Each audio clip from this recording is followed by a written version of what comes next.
Hello everyone. आज जो हमारा मेन डिस्कशन रहने वाला है वो रेलवे जेई का रिज़ल्ट कब तक आएगा, और दूसरा जो हमारा मेन डिस्कशन है वो कितने मार्क्स तक के बच्चों की पॉसिबिलिटी है और उसमें क्या क्या फैक्टर इन्वॉल्व हो रहे हैं सिलेक्शन के लिए, और साथ ही साथ जो रेलवे रिफॉर्म को लेके जो बच्चे प्रोटेस्ट कर रहे हैं उसका रेलवे जेई पे रिज़ल्ट पे क्या असर हो सकता है। और साथ ही साथ हम एक ये डिस्कशन करेंगे कि कितने कितने क्वेश्चन को लेके बच्चों ने ऑब्जेक्शन किया हुआ है डिफरेंट डिफरेंट ब्रांच में। सबसे पहले हम जो बात करने जा रहे हैं वो रेलवे जेई का रिजल्ट कब तक आएगा। तो पहले हम ये प्रेडिक्ट कर रहे थे कि रेलवे को 15 से 20 दिन का टाइम लग सकता है रेलवे जेई के रिजल्ट के लिए, पर अभी जो ऐसा हुआ है, जो रेलवे रिफॉर्म को लेके जो बच्चे प्रोटेस्ट कर रहे हैं, इस चीज़ का रेलवे पे ऊपर काफ़ी दबाव बना हुआ है, काफ़ी इफेक्ट हुआ है इस चीज़ को लेके। तो रेलवे कहीं ना कहीं इस दबाव को हटाने के लिए रेलवे जेई का रिजल्ट कहीं ना कहीं जल्दी से जल्दी अनाउंस करने की कोशिश करेगा, क्योंकि रेलवे जेई के रिजल्ट के अलावा रेलवे के पास अभी बाकी कोई पेंडिंग रिजल्ट ऐसे बचा नहीं है। क्योंकि जो रेलवे एएलपी का जो साइको का एग्जामिनेशन होने वाला है 15 जुलाई का,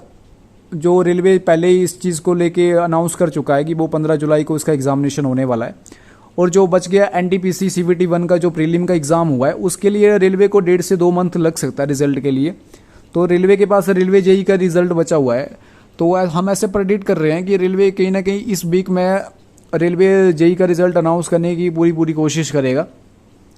बाकी देखते हैं रेलवे कब तक इस रिजल्ट को अनाउंस करता है। रेलवे को प्रेडिक्ट वैसे किया नहीं जा सकता है, रेलवे कभी भी कोई भी रिजल्ट कभी भी दे सकता है।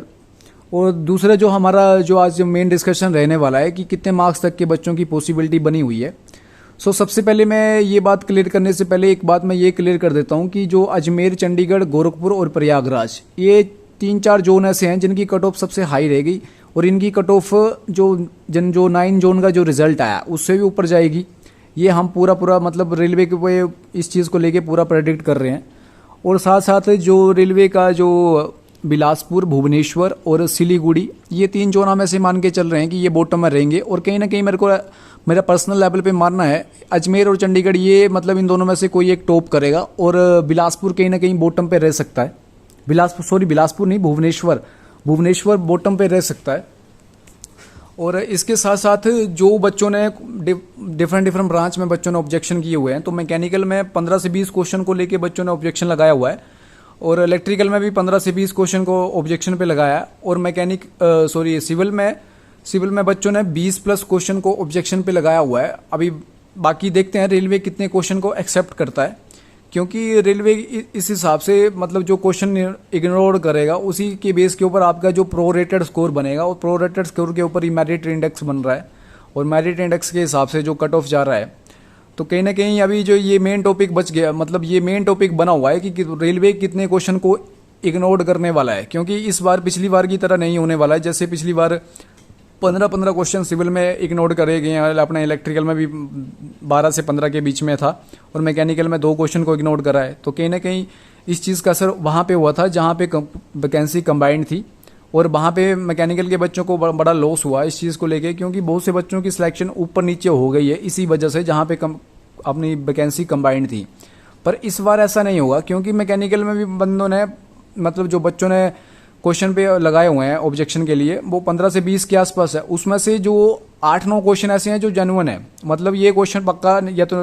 रेलवे उसको मतलब आंसर सही करके आंसर देगा, या तो फिर उसको इग्नोर करने वाला है। मैं जहाँ तक, और रेलवे का मतलब ये चीज़ हमने देखने को मिली, जैसे पिछली में रेलवे मतलब क्वेश्चन को सही करके नहीं दे रहा है, रेलवे क्वेश्चन को निगलेक्ट कर दे रहा है। तो मतलब कहीं ना कहीं ये चीज़ मतलब मैकेनिकल के बच्चों को इस बार फ़ायदा हो सकता है। पिछली बार की तरह तो नहीं होगा कि 2 ही क्वेश्चन, 2 ही मतलब 1.5 से 2 ही नंबर मिले, और कहीं ना कहीं ये मतलब फ़ायदा वहाँ पे हो जाएगा बच्चों को जहाँ पे कंबाइंड वैकेंसी है। और जो मैकेनिकल और इलेक्ट्रिकल और इलेक्ट्रॉनिक के जो बच्चे हैं और जिनका स्कोर 90 और 100 के बीच बना हुआ है,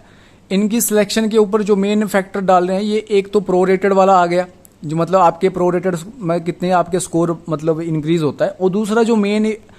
इफेक्ट डाल रहा है वो आपने प्रीलिम में कितनी कैटेगरी में आप एलिजिबल हैं, क्योंकि ये चीज़ बड़ी असर होने वाली है। क्योंकि अभी जो जितने भी जोन की कट ऑफ जाएगी वो हाई जाएगी, मतलब क्योंकि बाकियों से तो हाई जाएगी, क्योंकि जो 4 जून का जो एग्ज़ाम हुआ है बच्चों ने काफ़ी अच्छा रिस्पॉन्स मतलब बच्चों के आए हैं यहाँ पर।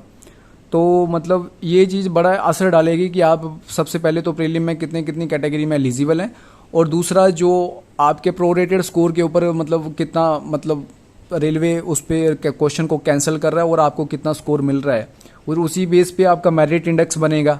तो जिन बच्चों का 90 और 100 के रेंज में है वो बच्चे, उन बच्चों की सिलेक्शन के पूरे पूरे चांस बने हुए हैं, क्योंकि यहाँ से बहुत से बच्चों की सिलेक्शन ऊपर नीचे होगी। क्योंकि अगर रेलवे जैसे कोई भी क्वेश्चन को, मान लो रेलवे ने 10 क्वेश्चन को निगलेक्ट कर दिया, और ये मैं बात कर रहा हूँ, ये मान लो सभी ब्रांच में ऐसा हो रहा है, मतलब मान लो 10 क्वेश्चन को निगलेक्ट करा, और उसमें बच्चों ने क्या किया था कि किसी बच्चे ने उसमें से 5 क्वेश्चन को सही करा था।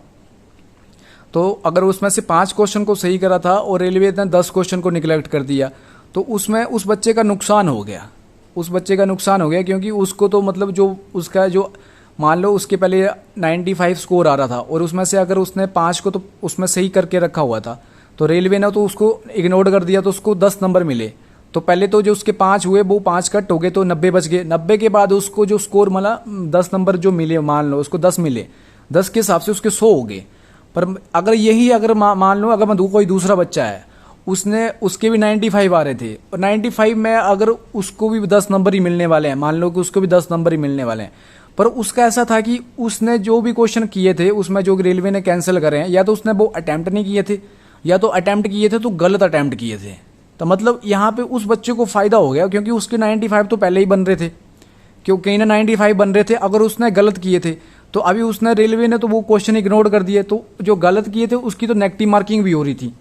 तो मतलब उसको तो 105 प्लस स्कोर से ऊपर चला जाएगा वो बच्चा। तो इस बच्चे का फायदा हो जाएगा यहाँ पर। तो मेरा बोलने का मतलब है कि जो 90 और 100 के बीच में जो बच्चे लाइज कर रहे हैं इलेक्ट्रिकल, मैकेनिकल और इलेक्ट्रॉनिक के, इन बच्चों की सिलेक्शन ऊपर नीचे होगी प्रोरेटेड स्कोर की वजह से। और सेम ही कंडीशन अप्लाई हो रही है अपने ये सिविल के लिए भी, जो बच्चे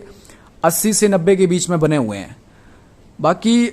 जो जो कौन कौन सी कैटेगरी में एलिजिबल है प्रीलिम एग्जाम में, ये भी एक मतलब ये तो मेन है, ये तो मतलब इस कंडीशन के ऊपर तो बहुत से बच्चों की सिलेक्शन, जो जिन बच्चों का स्कोर 102 103 आया हुआ है, मतलब यहाँ पे भी बच्चों मतलब बच्चे की सिलेक्शन की पॉसिबिलिटी नहीं है।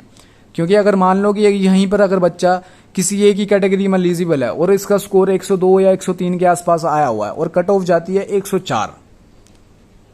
तो मतलब इस बच्चे की सिलेक्शन रुकी 1 नंबर की वजह से। मतलब कहीं ना कहीं बहुत बाकी बच्चों के कितने कितने स्कोर आए हैं, ये अपने अपने स्कोर आप कमेंट बॉक्स में जरूर बताएं, और देखते हैं उस स्कोर के हिसाब से आपकी सिलेक्शन की क्या क्या पॉसिबिलिटी बन रही है। और रेलवे जेई का रिजल्ट कब तक आता है, कहीं ना कहीं रेलवे जेई को लेके पूरा सस्पेंस बना हुआ है, और कहीं ना कहीं बच्चों को इस बात का